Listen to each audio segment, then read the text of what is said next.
Sometimes others use to post status on WhatsApp, and normally when others are posting status, you will not get any notifications. But if you want to get notification when any specific person is posting status on WhatsApp, you can enable one setting. After that, if that person is posting in status, you will get that notification.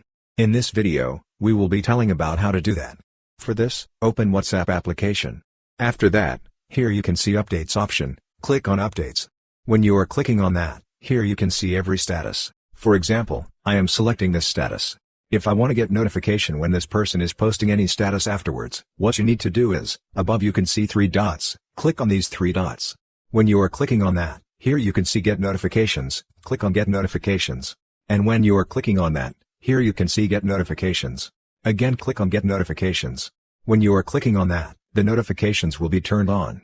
After this, if this person is posting any status, you will get that notification. Hope this video was helpful for you. If you find it helpful, consider subscribing. See you in the next video.